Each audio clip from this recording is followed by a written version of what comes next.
The first recommended dietary allowances published that year were drafted by three women scientists, Lydia J. Roberts, Hazel K. Stiebling, and Helen S. Mitchell, working under the aegis of the National Academy of Sciences at the urgent request of a government trying to determine whether its soldiers and civilian population were nutritionally equipped for a world war. They were not written to sell grain. They said very little about grain at all in the form most people mean when they invoke the food pyramid, and no Rockefeller appears anywhere in the documented record of their creation.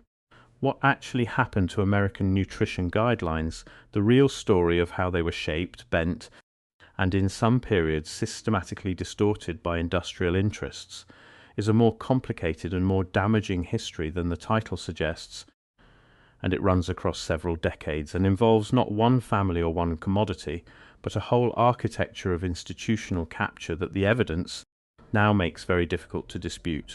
It involves sugar, not primarily grain.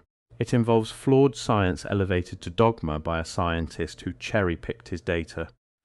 It involves a trade association paying Harvard researchers to reach predetermined conclusions, then hiding the payment for 50 years. And it involves the USDA operating simultaneously as the agency tasked with advising Americans what to eat and as the promotional arm of the agricultural industries whose products it was advising people to eat or not eat, a conflict of interest so fundamental that it was visible to critics from the very beginning. The first US dietary recommendations were set by the National Academy of Sciences in 1941.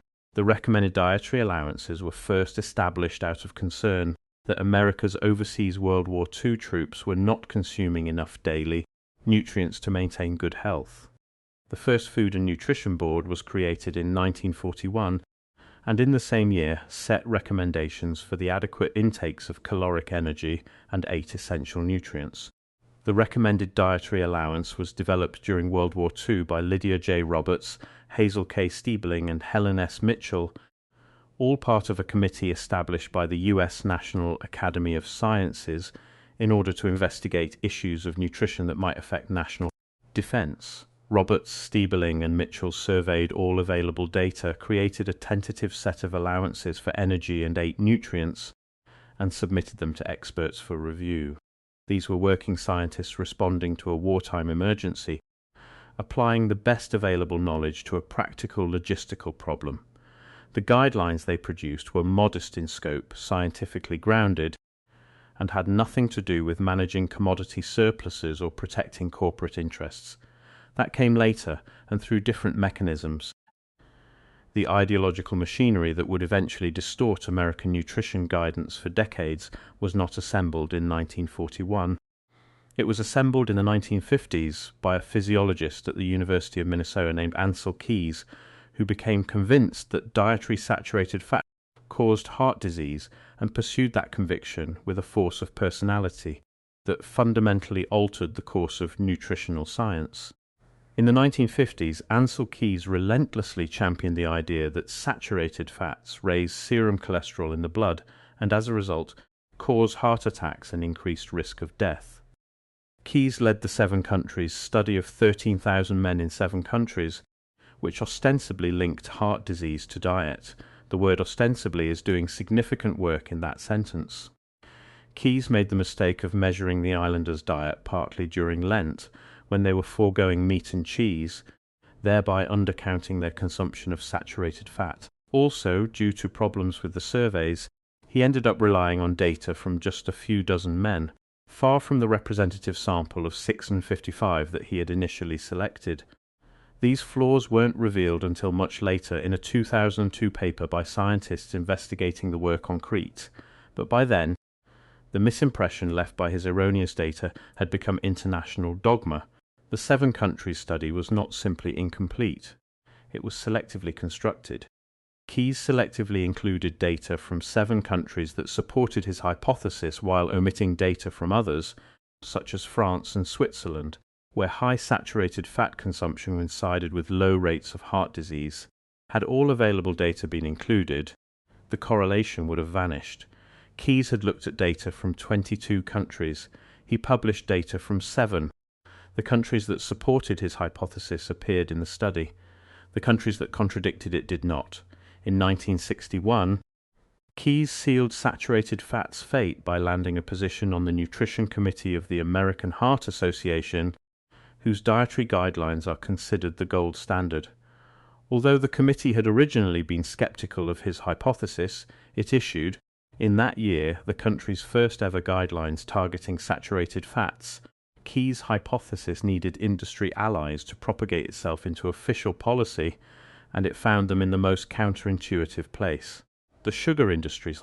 The logic was simple. If heart disease was caused by fat, it could not also be caused by sugar, and the sugar industry, which was watching with alarm as researchers began accumulating evidence linking sucrose consumption to cardiovascular disease, understood perfectly well that the best way to deflect attention from sugar was to direct it toward fat.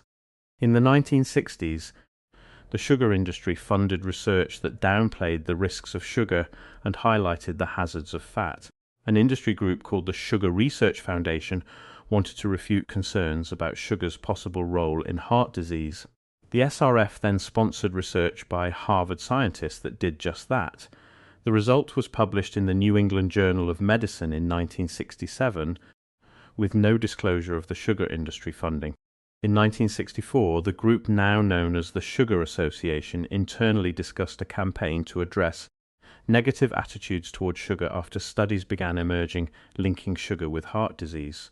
The following year, the group approved Project 226, which entailed paying Harvard researchers today's equivalent of $48,900 for an article reviewing the scientific literature, supplying materials they wanted reviewed, and receiving drafts of the article. The resulting article concluded there was no doubt that reducing cholesterol and saturated fat was the only dietary intervention needed to prevent heart disease. The chairman of Harvard's Public Health Nutrition Department, who participated in the review, was simultaneously an ad hoc member of the Sugar Research Foundation's board. This was not disclosed. It was not required to be disclosed. The journals of the era had no conflict of interest policies. The SRF reviewed drafts of the article before it was published in 1967. The sugar industry's fingerprints were not found until a researcher discovered hundreds of internal SRF documents in the basement of a Harvard library decades later. The downstream consequences of this are genuinely staggering. A generation of nutritional policy was built on a foundation that included, as one of its load-bearing supports, research that a trade organization had commissioned, supervised, and reviewed for the specific purpose of protecting its product's market position. The dietary advice that told millions of people to replace butter with margarine, to eat egg whites instead of whole eggs, to fear the fat in meat and dairy while freely consuming refined carbohydrates and sugar-sweetened products. That advice rested in part on science that had been purchased. As Marion Nestle of New York University put it, funding research is ethical. Bribing researchers to produce the evidence you want is not. The warped research appeared in a 1967 literature review in the New England Journal of Medicine. It pointed to fat and cholesterol as the dietary culprits of heart disease, glossing over evidence from the 1950s that sugar was also linked to heart disease. The government's formal entry into comprehensive dietary guidance happened a decade later through a process that illustrated the same pattern of industrial pressure on scientific conclusions. In 1977, the U.S. Senate Select Committee on Nutrition and Human Needs, led by Senator George McGovern, recommended dietary goals for the American people, including eating more fruits and vegetables and going easy on eggs and butter. The dietary goals received backlash from both industry and the science community over whether they were supported by enough evidence. The industry backlash was concentrated, organized, and effective. Various food industries presented their side of the argument at a second Senate hearing in 1977. This meeting resulted in a watered-down version of the dietary goals, with less emphasis on reducing meat and dairy products.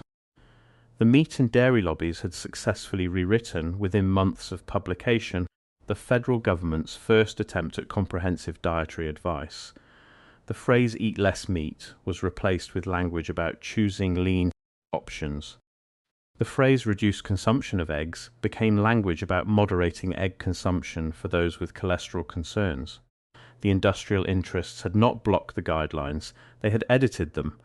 Then came the Food Guide Pyramid of 1992 and the story that most closely resembles the title of this piece. Though the grain surplus it addressed was an agricultural policy problem, not a Rockefeller scheme, and the distortion happened openly through bureaucratic processes that were documented and later described in detail by the nutritionist who led the original work. According to Louise Light, when her version of the Food Guide came back from the office of the Secretary of Agriculture, it was vastly different from what her team had developed. The wholesale changes were calculated to win the acceptance of the food industry. The Secretary's office altered wording to emphasize processed foods over fresh and whole foods and to downplay lean meats and low-fat dairy choices because the meat and milk lobbies believed it would hurt sales. The servings of wheat and other grains were hugely increased to make the wheat growers happy. Light's team had recommended 3 to 4 daily servings of whole grain breads and cereals. This was inflated to a whopping 6 to 11 servings, forming the base of the pyramid.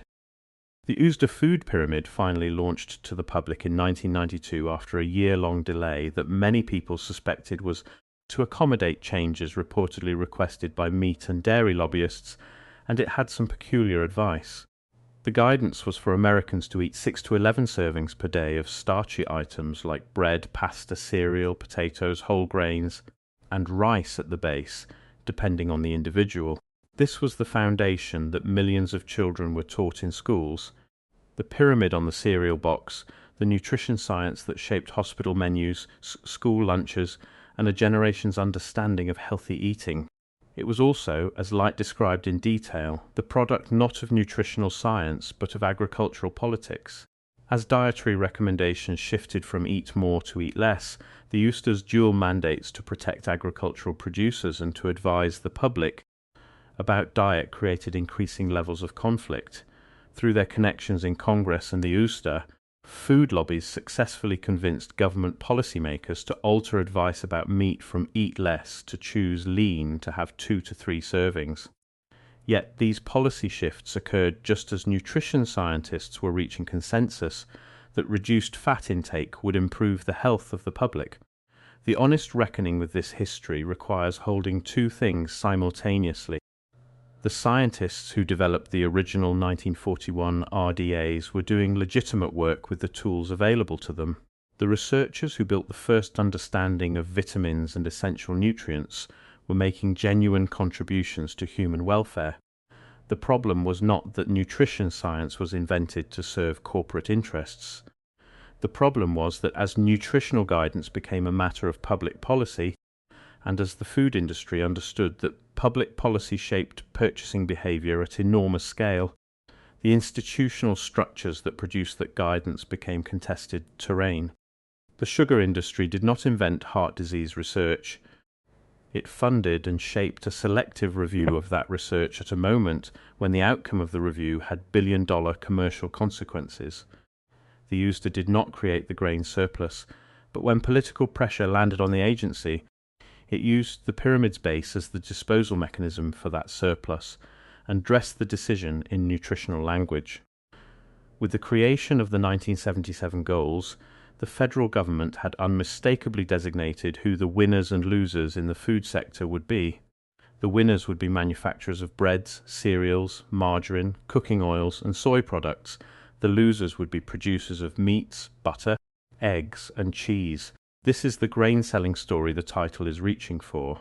It just arrived decades later than 1941, through a different mechanism, and without a Rockefeller anywhere in the chain of causation.